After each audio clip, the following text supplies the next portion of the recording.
Well, very good afternoon, morning, or evening to you, and welcome to this edition of A Reason for Hope. Sean Richards hosting today and joined by the Burrito for our infamous Apologetics Monday. That's right, it is Monday at the time of this recording, and so we will be focusing in on a particular issue that not only pertains to the Christian life, but also other world religions, and equipping all of you to be able to earnestly contend for the faith, to be not just defensive and knowing the reason for the hope that is within you, but to be able to go on the offensive as well, and to be able to confront ideas that do have eternal and sometimes immediate temporal consequences.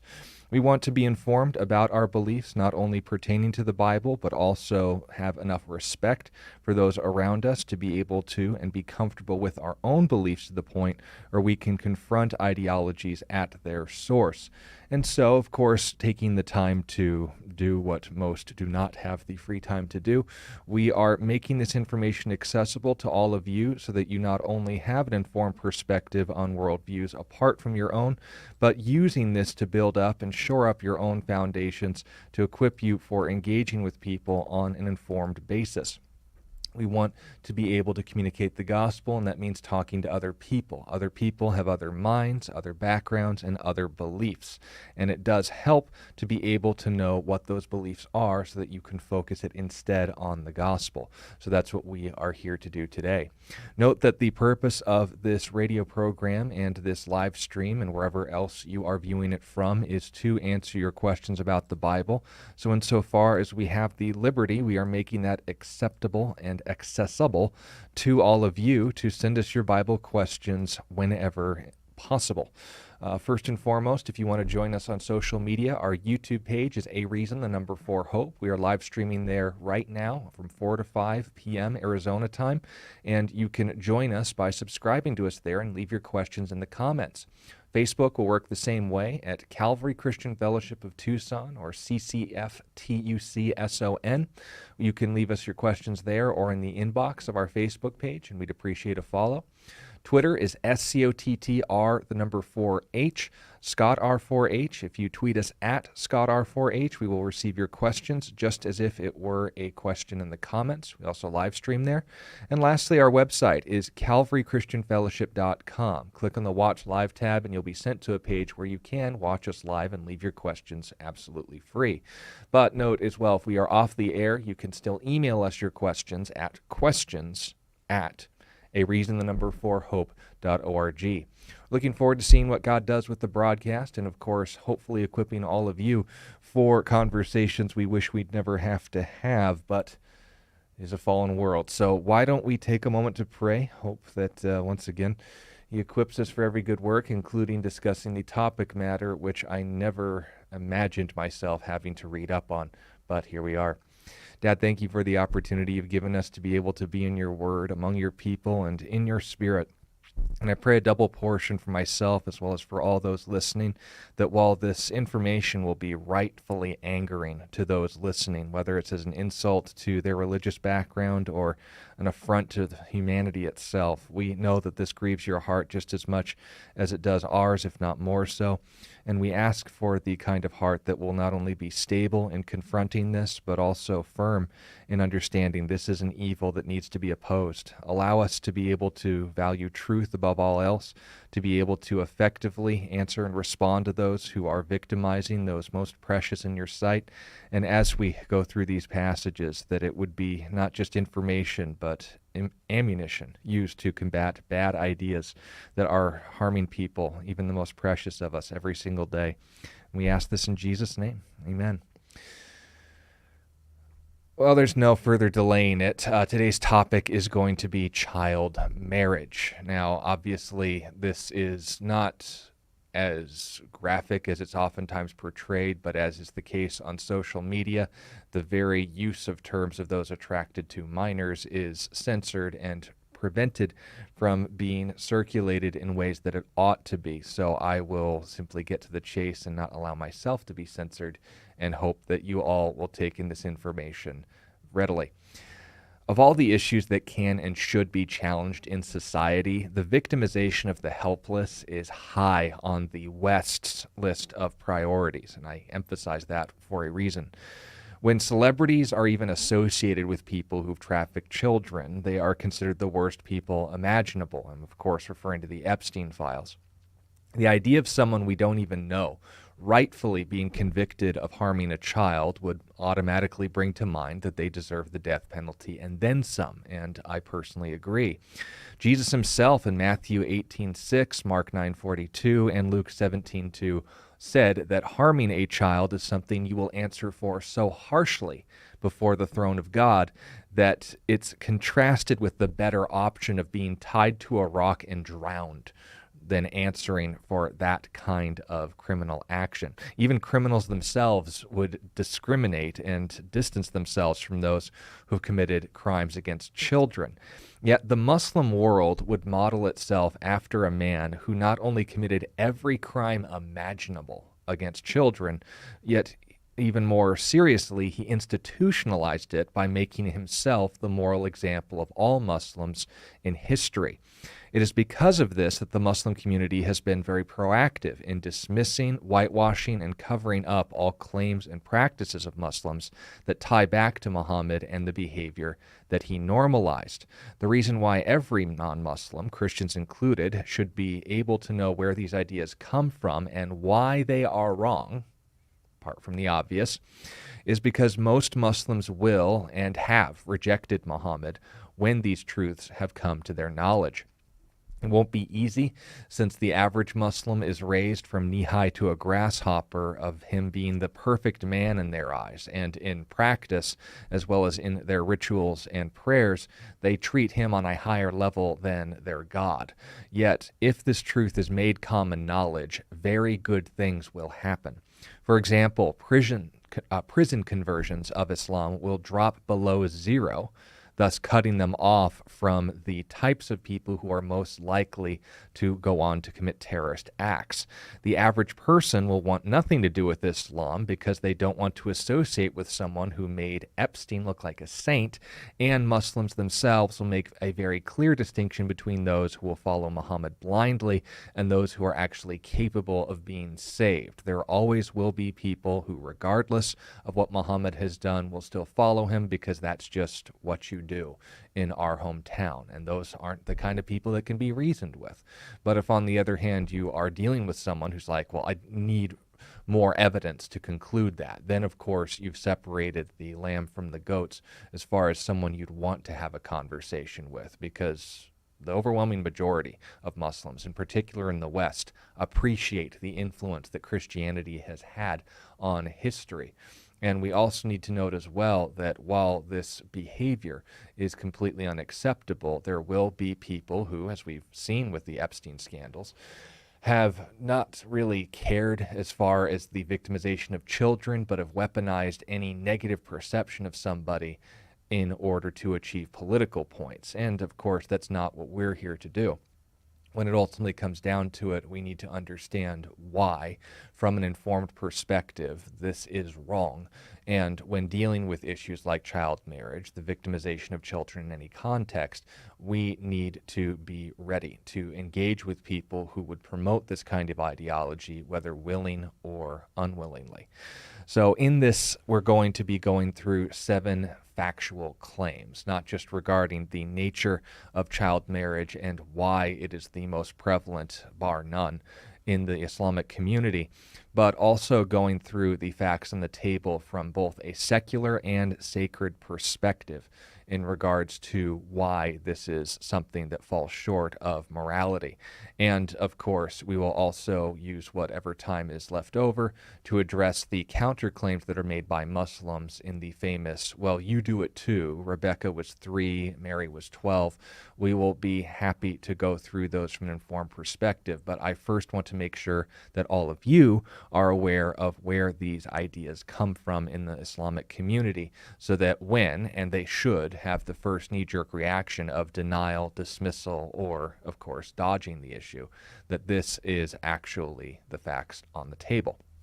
So, let's start with the first fact. When it comes to the prevalence of child marriage and why Islam should be a force opposed as a result of its promotion of it, Muhammad's life is the moral example for Muslims, which included marrying a 6-year-old prepubescent girl. This criticism of Muhammad as a perfect man would again put them at odds with their conscience, and unless they are as immoral as Muhammad himself, which is extremely rare even in the Muslim community, it would condemn, and as a result cause them to condemn, that behavior and be in conflict with the core claim of Islam, that of course Muhammad is the perfect example when he set a bad example. In the Quran, we note the moral example of Muhammad is considered ideal, not only, but mainly, in Surah 33 and verse 21. Chapter 33 of the Quran, ayah or verse 21, it says, "Indeed, there was in the messenger of Allah a noble example for you, for him who is hoping in Allah on the last day and remembers Allah much." So it would characterize an ideal Muslim, looks at the life of Muhammad and says, that's Allah's stamp of approval. Most Muslims are aware that Muhammad sinned. Many more would deny it. But the Quran itself affirms that Muhammad is the ideal person, that he is, of course, not perfect, but that he is what a Muslim life should look like. And we'll go into further passages in a moment, but this is where it again starts. If his example is to be followed for those who consider themselves submitters to Allah, then we need to note what was one of the examples and why is it still promoting child marriage in the Muslim community today. The reason is because in Sahih Bukhari, this is again one of the earliest hadith collections, Imam Bukhari, who was an early Muslim, he lived around the 800s AD, about 200 years after the life of Muhammad, gathered together 600,000 sayings, literally hadiths, about the life of Muhammad. Of these 600,000, he had to toss out all but 7,000 of them as completely reprehensible and evil in his eyes, and 4,000 of which almost are repeats. So in this collection, the most comprehensive and authoritative collection of sayings of the life of Muhammad, we need to understand something about the nature of Islam. Islam is not a religion based on the Quran. The Quran is not the primary source of revelation for Muslims. They claim that it's the speech of Allah. It is mainly unintelligible and just insane nonsense, and they need and can't understand anything in it without the aid of what's called tafsirs, commentaries, and the historical background of the Quran, which is found in the Hadith. Now, the Hadith is not limited to Sahih Bukhari. I'll be mentioning other Hadith collections as well. Sahih Muslim is second on the list. Shia Muslims have their own lists, and of course, all of these sayings are pretty much all in line with the same historical narrative.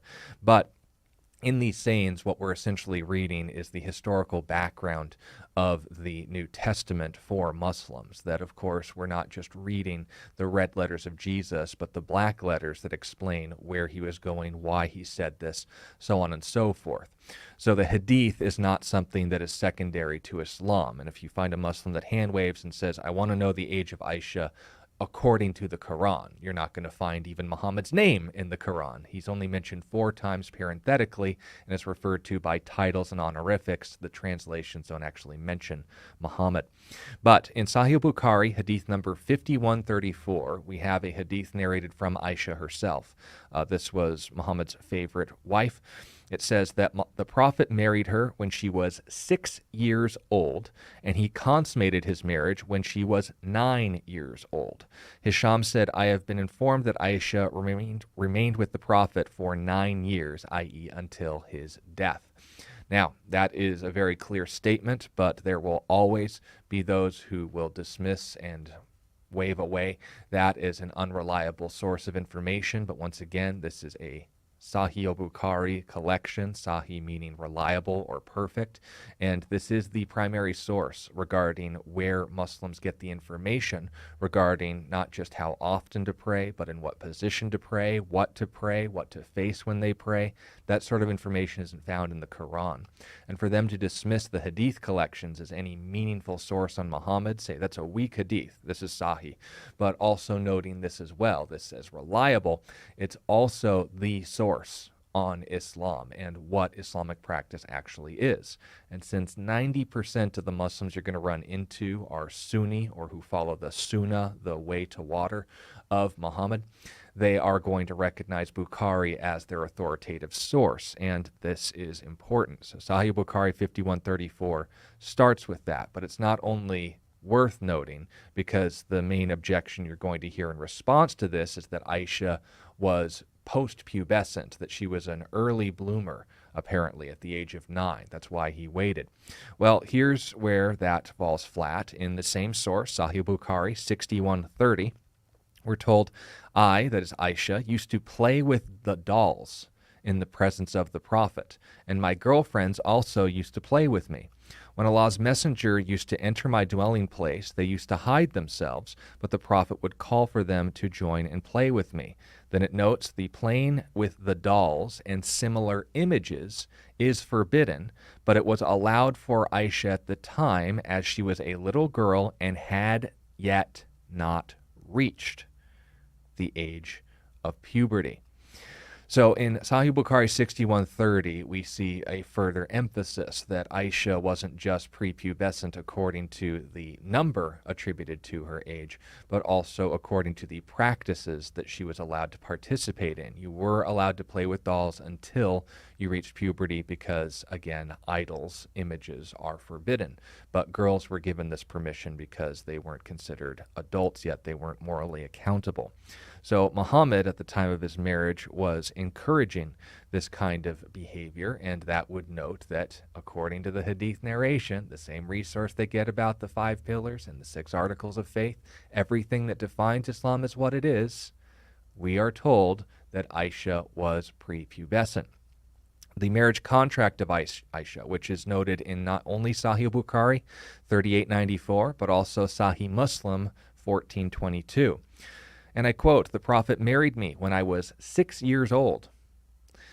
We came to Medina and stayed among the Bahu al-Harith ibn Karaj, and I fell sick and lost my hair. Then I recovered and my hair grew down to my earlobes. My mother, Ruman, came to me when I was on a swing with some of my friends, and they were with me. She called me loudly, and I went to her, and I did not know what she wanted of me. She took me by the hand and made me stand at the door of the house, and I was gasping for breath until I had calmed down.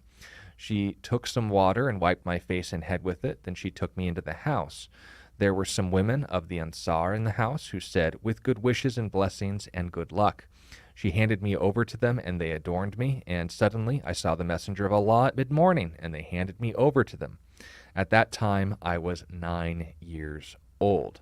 So noting Aisha's marriage, we're given this further detail historically, not just in one, but multiple sources regarding the life of the Prophet, and Aisha herself narrating that when she was a little girl, she was brought to and given a marriage contract to Muhammad. When she contracted a sickness and eventually recovered, the marriage was consummated when she was 9. And as we see, she was in the middle of playing with her friends in the same way Bukhari notes, in a way that was forbidden for post-pubescent girls. So noting all of this information, and there are plenty more, we could note over 100 sources about the age of Aisha. It is important to note that in light of the Quran passages that note this, and of course everything else that Muhammad did, as the ideal for Muslims, to condemn the marriage of a 6-year-old girl to a 50-plus-year-old man, not a 6-year-old to a 5-year-old, not a 12-year-old to a 15-year-old, not a 19-year-old to a 20-year-old, a 50-plus-year-old man to a 6-year-old girl is the model, is the ideal example for Muslims, and to condemn this is to condemn Muhammad, which will get you killed in Muslim communities. So noting all of these details and how the text leaves nothing to the imagination regarding the age of Aisha, this is the example that's set forward, and we could note chapter and verse on it. Understanding the significance of the Hadith will keep you one step ahead of those who will either hand-wave, lie, or misrepresent Islamic history in order to dismiss or undermine the severity of these things. But once again, we see that, as is the oftentimes case for matters like this. You'll find out very quickly if someone actually cares about the victimization of children or just uses the emotional stigma, rightly so, against it for political clout.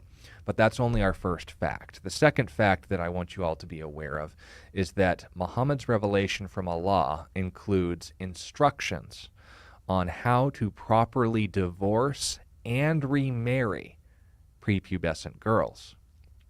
This is also important because when you say that Muhammad did this activity, and they can dismiss Surah 33's emphasis on Muhammad being the ideal example, they say, well, that was specifically for his time. It was a political marriage, which it wasn't. We'll talk about that.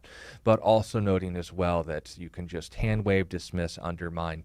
That isn't relevant for all Muslims. That's just something that Muhammad did, and at his time it was acceptable. Well, note then the Quran, as is advertised as the revelation to all people, the religion for all humanity, even though the Quran says otherwise.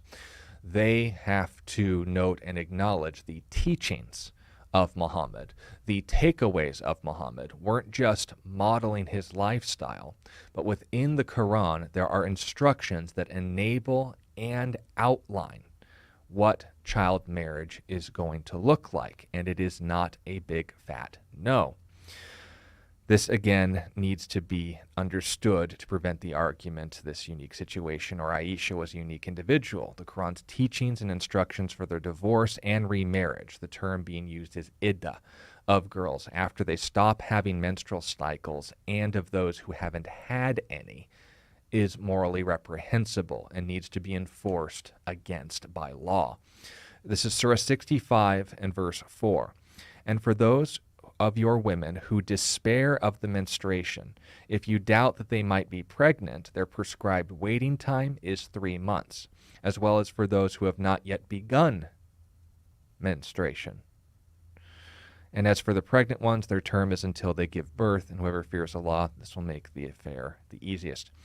Now, in order to properly understand this, we once again can't put the Quran itself forward as being plain and intelligible, because the Quran itself notes that the hidden things, the mother of the book, this is clear, but the hidden things, this is for Allah. The book repeatedly says that it is plain and fully explained, but without the hadith and commentaries, it is unintelligible. We will go to some of the most authoritative and earliest commentaries, the Tafsir of Jalalain, the two Jalals, and the Tafsir of Ibn Kathir on Surah 65:4, and note what the Muslims earliest to the time of Muhammad are rightly deducing and concluding from these passages and allowing the facts to settle for themselves. This is Tafsir Jalalain. Tafsir, again, is a commentary. Jalalain is an authoritative commentator on the Quran. On this particular passage said, and as for those of your women who read aliyah or aliyah for both instances, no longer expect to menstruate. If you have any doubts about their waiting period, their prescribed waiting period shall be 3 months, and also for those who have not yet menstruated because of their young age, their period shall also be 3 months. Both cases apply to other than those whose spouses have died. For these latter, their period is prescribed in the verse. They shall wait by themselves for 4 months and 10 days. He notes Surah 2:234 for that. And those who are pregnant in their term, conclusion of the prescribed period, if divorced or if their spouses are dead, when they shall deliver, and when whoever fears God, he shall make matters ease for him in this world and the hereafter. So he leaves to no imagination what is being referred to when it says those who have not yet menstruated. It's because of their young age, not because of a medical issue or because of the complete absence of natural cycles. It's noting underage girls, those who have not yet had a menstrual cycle. You're permitting of them to be divorced and remarried. The time period between each is prescribed as 3 months. And of course, for those who are pregnant, they are to wait until the child is born. But here's the point. when we note this opinion of early Muslim commentators, this is how it was taken. This is from the same world and community. This is from the same religious background and is an authoritative source for Muslims until they don't like it. But let's not stop with Jalalain. Maybe you have something personally against the way he has the letter Y in his name. I don't know. Let's also go to the Tafsir of Ibn Kathir on Surah 65:4. Says on this commentary, the iddah of those in menopause and of those who do not have menses. Allah the Exalted clarifies the waiting period of the woman in menopause, and that is the one whose menstruation has stopped due to her old age. Her iddah is 3 months instead of the 3 monthly cycles for those who menstruate, based on the ayah in Surat al-Baqarah, that's Surah 2, 228. The same for the young, who have not yet reached the age of the years of menstruation. Their iddah is 3 months like those in menopause. This is the meaning of his saying. So in not one but two different commentaries, we note that the instruction for Muslims doesn't just permit, but assumes the practice of the divorce and remarriage of girls under the age where they would even have their first cycle. And this marriage of prepubescent women is not only based on the model of Muhammad, but apparently the eternal speech of Allah. And the permitting of this is what needs to be opposed. The reason for that isn't because, as the number one defender of child marriage, Daniel Hatikachu, argues, is because of right-wing conspiracies and social stigma, but because the third fact of the matter is that child marriage is unhealthy. Why do we live in a time where that has to be said? I don't know, but here we go. By the way, in this information, I want to express my gratitude and appreciation to Michael Jones, also known as Inspiring Philosophy, fellow Wildcat, and also an apologist who has debated Daniel Hatikachu on this very issue. When noting the issue of child marriage, there are many studies that I would not want to touch with a 10-foot pole discussing this matter in, of course, professional examinations of child marriage in rural communities of India, as well as Sudan, Ethiopia, and many other nations. And I also recommend you listen to his debate on this. But in providing the resources, I had to read through these myself. He went first to make sure that I didn't have to spend the time reading through these studies and end up damaged as a result of having spent that time needlessly on information that was either neutral or proposing this is a positive thing. These, of course, were objective.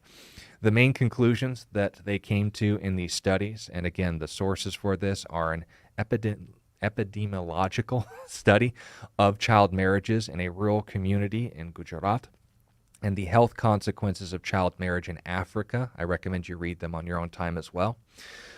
In note, the reasons why marrying children is not healthy for them is because, first and foremost, girls without fully developed brains are emotionally and physically unfit for domestic responsibilities. They noted explicitly about this in the suicidal tendencies of adolescent girls in Ethiopia as a result of them being married off at younger ages. The trauma was very consistent within their control.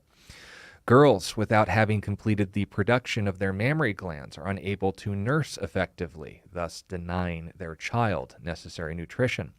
Girls without having completed the development of their birth canal are noted as having an 88% risk of developing fistulas. I wish I didn't have to explain to you what that all means. I won't on air, but you are welcome to look it up. It is a very, very horrifying thing. Fistula. By the way, children, don't look that up. Adults, be warned. Girls between the ages of 10 to 14 are noted as 5 to 7 times more likely to die in childbirth compared to those above the age of 20, and also note as well, compared to those who are 20, ages 15 to 17 are twice as likely to die in childbirth if they are impregnated at these times. Children born to mothers under the age of 16 are noted as 28% more likely to be stillborn compared to those who are over 20. And again, note these were in communities where child marriage was the norm, and they were able to examine these ages based not off of assumptions, but actual examination of the numbers of childbirths and stillborns. Pregnancy-related complications are noted as the leading cause of death of adolescents in the Islamic world, and on it goes. Now, this is, again, not a moral conclusion. Any statistic can be presented with a goal or agenda in mind, nefarious or otherwise.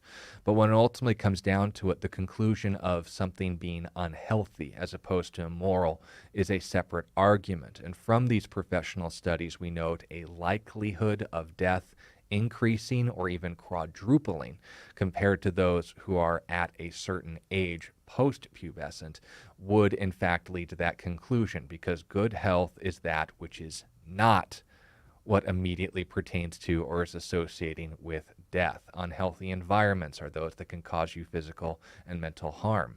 This is something that does in fact risk death more likely than, of course, waiting to the prescribed times recognized in Western culture. It is unhealthy, and the promotion of it is to promote an unhealthy practice. But I would be remiss if I also didn't note the moral implications of this, so we will address that as our fourth fact this evening. Child marriage is immoral, and I wish that I had to only state that, and of course being the case, but we live in this kind of world. So noting in addition to the biological and psychological factors involved, the reason it is illegal in non-Muslim countries is because it is contrary to any standard of ethics separate from those held by Muhammad and other child predators. From a secular position, the majority of meta-ethics, the most common one is that which was proposed by Sam Harris, who himself is an atheist, noted that human flourishing is the ideal ethic to base your life off of. What authority he bases that on is irrelevant, and we'll talk about that more in future Apologetic Mondays. But when we're talking about, from an evolutionary perspective, the capacity for people to produce more and healthier offspring, the idea from a neutral position is generally held to be, I don't want to hurt anybody, or to borrow from the Christian worldview and say, I don't want them to do what wouldn't be done to me. All of these would, of course, be on a scale of values, not just based on majority vote, but based off of the total sum of data. And in a secular perspective, you have to ask, if this is considered moral versus immoral, do the benefits outweigh the costs? Because to most secular audiences, the, of course, act of anything would have benefits and negatives. But if the benefits are more worthwhile, like Daniel Hatikachu argues, then of course they would say it's generally acceptable, even if it's not ideal. The reality is that, as we noted from the unhealthy aspects, biological harm impedes and exceeds the potential benefits, which I say very confidently, if any. We also need to note as well that while there are a majority of secular opinions, even amongst the pagan community, there are also definitive sources that pagans use as their moral authority. The Wiccan Rede for the majority of pagans, put forward again by Gerald Gardner in his Book of Shadows, is do what ye will, but do no harm. So this harm-based principle, and whether or not you are causing physical or emotional distress, is usually how those of the pagan or witch and warlock-based community are determining their ethics, are noting that it's permissible, whatever it may be, insofar as you aren't harming the individual that you are interacting with. This is as much as true in their occultic practices as it is in their personal and private ethics. Now, when you examine the health risks and the lack of health benefits to child marriage, there would hopefully be a consensus among the pagan community that, in spite of Gerald Gardner's proclivity towards underage girls, we would note that this does them more harm than good. In fact, any harm at all should be a violation of that moral system.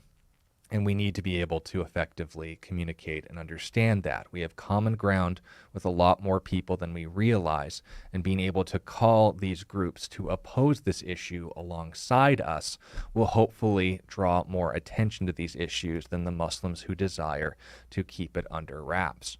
We also note as well from other worldviews that, say, for example, in the Buddhist and some Hindu sects, they would note that attachment or any sort of action of adharma versus dharma, having the attempts and failures thereof to pronounce the proper terms, which we'll get into and have discussed in previous Apologetic Mondays in future, they would note that the only thing that would cause suffering is this desire for attachment. Now, again, there have been plenty of gurus, and it is also very commonplace in the shrines, specifically those dedicated to Shiva and the fertility goddesses of Hinduism, that children are in fact victimized, which is why one of the child marriage studies that was done examining the health costs of that and the impact that that has on underage girls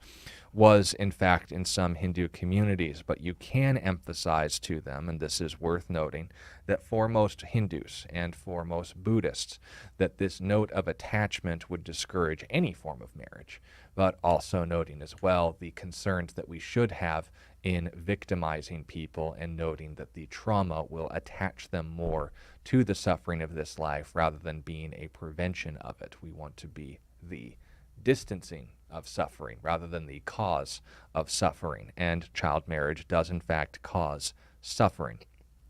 We can note that Islam has had its position on this clearly explained. Judaism, despite many accusations, is not in favor of child marriage, which we'll get more into when we discuss Genesis.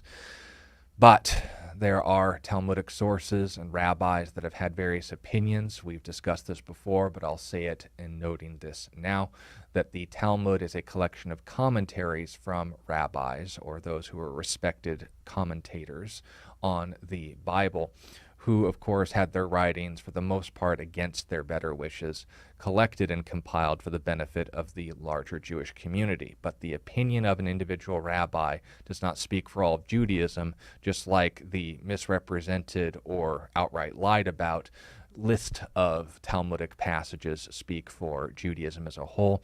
Christians and Jews both share this common opposition to child marriage, and the primary one for Christians is found again in the example of Jesus. The principle of moral ethics for Christians is, like Muslims to Muhammad, Christians want to follow Jesus. 1 Corinthians 11:1 notes, Paul the Apostle speaking, imitate me as I imitate Christ, that the right life, the right ethics is determined based off of whether you have something in common with Jesus' perspective and actions, not based off of their followers, not Paul, not some random Christian, not some king who called themselves a Christian. The behavior of Christ is the standard for Christian ethics. And noting, since Jesus never got married, it would not be immoral for Jesus, or it would not be immoral for a Christian to get married. That's not contrary to Jesus per se, because he spoke positively about a heterosexual monogamous marriage modeled after Adam and Eve in Genesis chapter 2. But we also note his perspective on child marriage and causing this kind of harm on children is designated for us in Matthew 18:6-7. There's also mention of this in Mark and Luke, but this is the most straightforward. Jesus speaking, whoever causes one of these little ones to believe in me to sin, it would be better for him if a millstone were hung around his neck and he were drowned in the depth of the sea. Woe to the world because of offenses, for offenses must come, but woe to that man by whom the offense comes.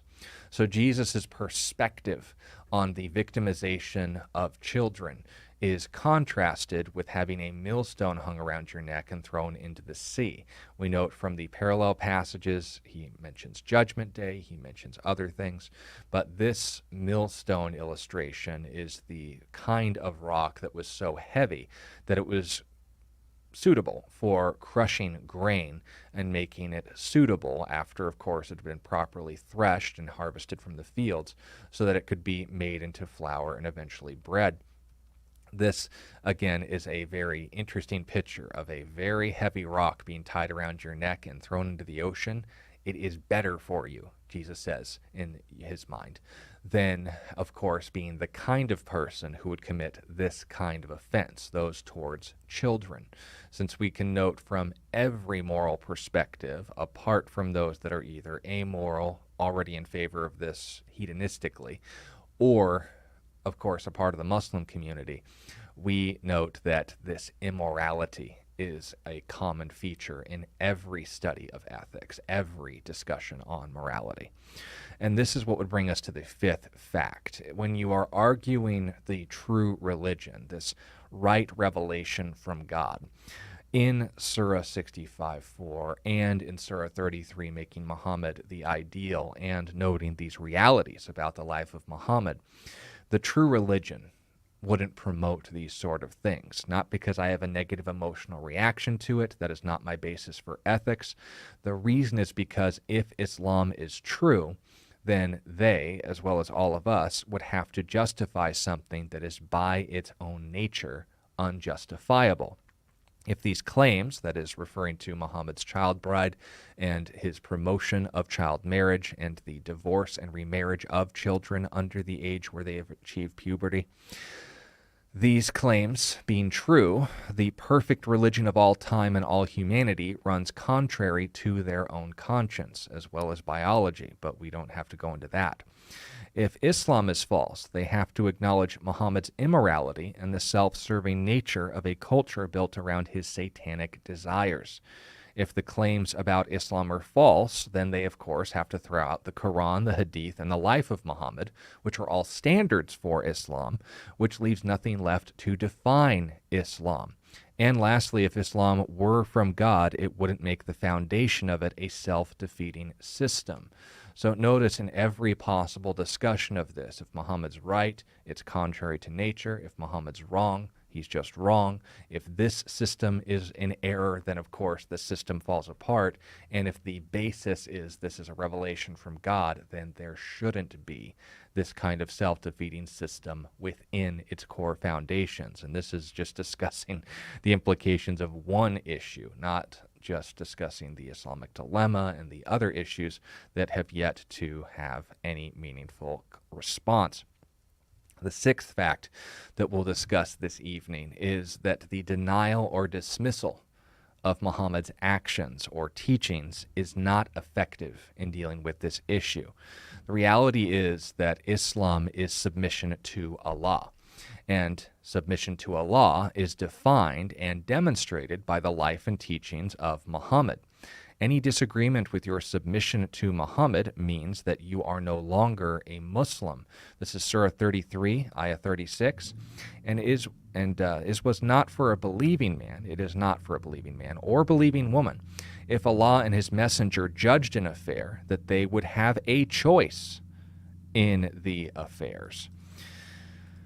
And whoever disobeys Allah and His Messenger, so indeed they err in a manifest error. So, when we're talking about any decision that is made, not just by Allah, but also by Muhammad, any example set, any teaching put down, any doctrine established, including that of child marriage, Muslims have a choice to make. They either disagree with Muhammad, in which case they are no longer Muslims, they have apostatized from Islam and now are under a death penalty, which we'll talk about, or feel free to ask in future installments, or they have to submit to Allah, undermining Him, dismissing Him, disregarding Him, or ultimately marginalizing Him and saying that, well, I'm just going to do what I want and I can still call myself a Muslim. That's not the definition of Muslim according to the source on Islamic thought. And we could note this in the Hadith as well. And the final fact that we'll discuss here tonight is where more than likely all of our conversations, both from Jews and Christians, are going to end up on these matters, because claims of Christians supporting or behaving like Muhammad still doesn't justify him. The tu quoque fallacy is to argue you too in response to an objection. And this argument is considered fallacious because it doesn't address the actual problem. What I simply mean by that is this. If promoting and justifying child marriage is wrong, that's the goal of the conversation, it's wrong regardless of the groups who all made the mistake. Pointing to another group, even saying your group also participates in this, has only made another bad guy. It hasn't eliminated the first bad guy that we've talked about. That being said, a Christian that married a child doesn't change whether or not Muhammad married a child, for two reasons. First, as we said before, a Christian does not speak for or model all of Christianity. Jesus Christ does. According to the Quran, the eternal speech of Allah, Muhammad's actions and teachings do speak for all of Islam. Now, this doesn't stop them from still bringing up these objections, so we're going to take the time to address them in detail and see what time is left over. But the two main objections, one for the old, one for the new, and I'm sure they'll come up with more in the future, but the arguments and accusations that are made by their apologists today mainly focus on two examples of child marriage in the Bible that are noted as righteous, and thus we have the same problem, because if something's in the Bible, that means we approve of it. Obviously not. But let's start with the New Testament example. The argument is that Joseph was an old man when he married the Virgin Mary, who was 12 years old at the time of their marriage. So we see a very odd parallel to Muhammad in this. The problem with bringing this up as an objection to child marriage in Islam is if that were true, it wouldn't matter, because Joseph isn't the model for Christian ethics. He'd be condemned and would be unrelated to the perfect nature of Jesus, since Mary was a virgin at the time of his birth. Regardless of the poor circumstances of their conception, God doesn't have to affirm that, only Mary's character. That being said, this isn't true. The only source that mentions the age of Joseph is a false document that also mentions Joseph never had any physical relations with Mary and was forced to marry her by the casting of lots rather than Muhammad's fantasizing of his friend's toddler. This is what was known as the Proto-Gospel of James. If you were here with us on our last study regarding censored Christian documents, we talked about the Nag Hammadi Library and others, which were pseudepigraphal, a fancy way of saying false author, that you are lying about the name of the author of your book or the source of your book in order to get it more attention. And Christians naturally have and should reject any page that would lie on its cover page, because that, of course, shows it's not a good trend for the credibility or character of the writer going forward. The Proto-Gospel of James, however, it's available on Gnostic.org and, of course, or Gnosis, GNOSIS.org.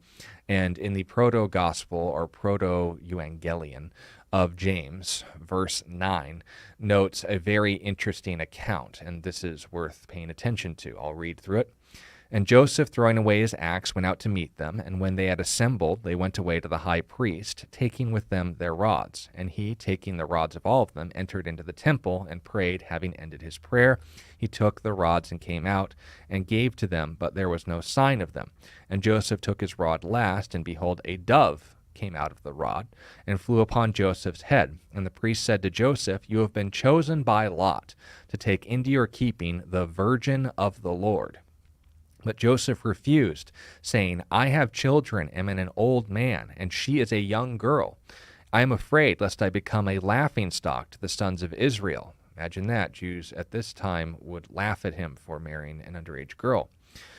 So the priest said to Joseph, "Fear the Lord your God, and remember what the Lord did to Dathan, Abraham, Korah, in Numbers 6:31 through 33, how the earth opened and they were swallowed up on account of their contradiction.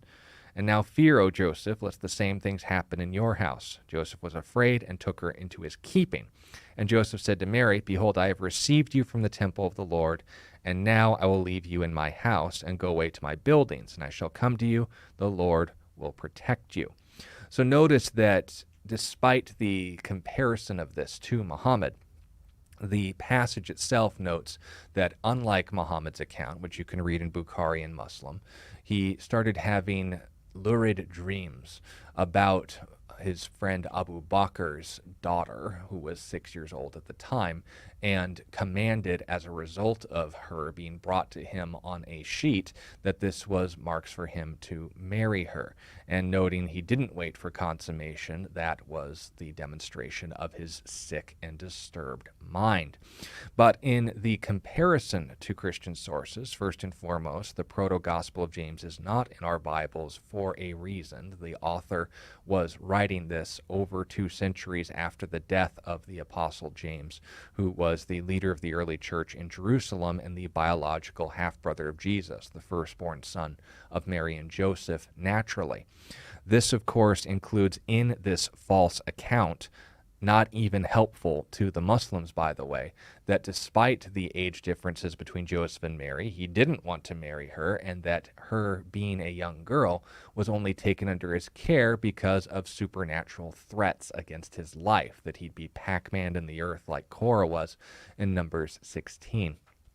So note that point when we're even being considered in comparison to Christians and Muslims when you say that Mary was 12 years old. Her age is never disclosed in the passages, and of course, claims that Joseph and Mary had a large difference between them in their ages is from later sources. The earlier text notes they were very similar in age, which was very common in Jewish culture, and again, you can't verify it in the same level of explicitity that the earliest sources on Islam note about Aisha's age, which they tried to marginalize this at the cost of their entire religion. Us throwing out the Proto-Gospel of James doesn't cost us our religion. It's already happened, and for fair reason. But this is the one that you're going to see most often, and especially so on TikTok. Isaac married Rebekah when she was 3 years old. Once again, like with Joseph, if that were true, Rebekah is described as a young, it wouldn't matter since Isaac isn't the model for Christian ethics. He'd be condemned just like, for example, David committing adultery. But the reality is this isn't true. Rebekah is described as a young woman, explicit Hebrew terms used to describe someone well-developed in body and mind. She was also noted from her relatives to be able to make her own decisions regarding her marriage. She was sent out to do adult-like tasks in gathering water for her family, which is not a light task, not something that, of course, you would expect of a 3-year-old, and performing feats of strength. Water isn't light, in providing for the needs of 10 camels, according to Genesis 24, and is only considered 3 because of a misrepresentation of Genesis 22, where Abraham first hears about his brother Nahor having children that included Rebekah. To assume that this news traveled across the entire Middle East, from Babylon, modern-day Iraq, to Canaan, modern-day Israel, instantly when Rebekah was born. Then, Genesis 23 through 24 happening immediately after this, causing Abraham's servant to instantly teleport across the Middle East to Babylon, where he found Rebekah, then teleported her back across the entire Middle East to Isaac, shows that this is absurd. But nonetheless, we'll read the passage so that you are familiar with how this will be abused. Genesis chapter 22 and verse 20. This is, of course, after the famous binding of Isaac incident. Now it came to pass after these things that it was told Abraham, saying, Indeed, Milcah has also borne children to your brother Nahor.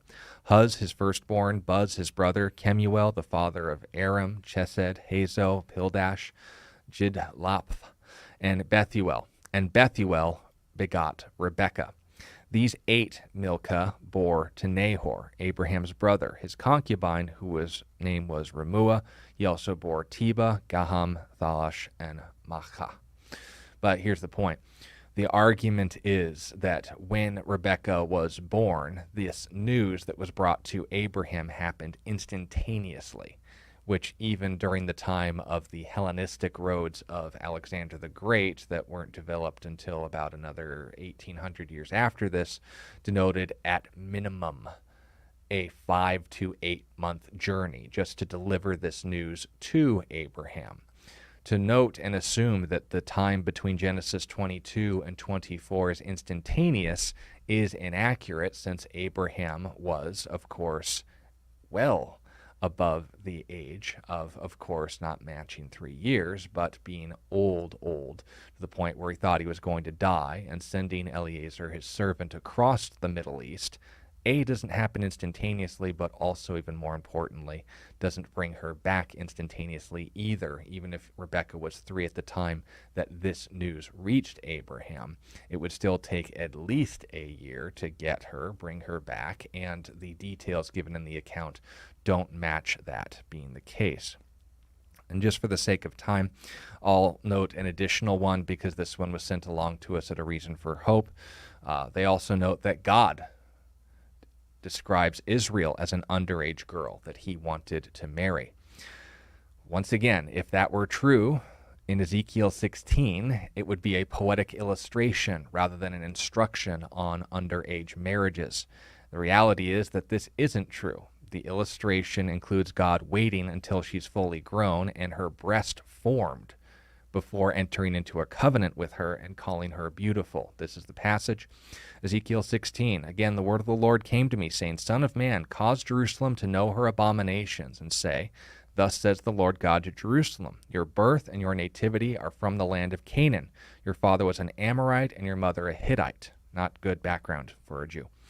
As for your nativity, on the day you were born, your navel cord was not cut, nor were you washed in water to cleanse you. You were not rubbed with salt or wrapped in swaddling cloths. No eye pitied you to do any of these things for you, to have compassion on you, but you were thrown out into the open field when you yourself were loathed on the day you were born. And when I passed by you and saw you struggling in your own blood, I said to you in your blood, Live. Yes, I said to you in your blood, Live. I made you thrive like a plant in the field, and you grew, matured, and became very beautiful. Your breasts were formed, your hair grew, but you were naked and bare. When I passed by you again, notice, after growing up, I looked upon you. Indeed, your time was the time of love. So I spread my wing over you and covered your nakedness. Yes, I swore an oath to you and entered into a covenant with you, and you became mine. The illustration goes on to note him being cheated on, but that's irrelevant to this point. In this passage of Ezekiel 6, 1 through 8, it is not a vindication of child marriage because God's practicing it. It is noting the point that when Israel was taken care of by God, it was entirely on the basis of grace and not denoting or promoting underage marriage, since he waited for her to grow. So, talking about all these things, and disgusting though it may be, Muslims can, in fact, still be moral people. Most are. But the problem is they are ignorant or willfully unknowing about these sort of issues. You taking the time to inform them on these issues can be, in fact, not only what points them to Christ instead, but even more importantly, keeps them from following the example of that monster. You've been listening to A Reason for Hope. Thank you again for joining us as we continue our journey through God's Word, one question of the heart at a time. Until we meet again, we would love to connect with you. You can text or email your questions to questionsforhope@gmail.com. You can also find out more about our ministry at calvarychristianfellowship.com. And be sure to join us next time on A Reason for Hope. A Reason for Hope is an outreach ministry of Calvary Christian Fellowship in Tucson, Arizona.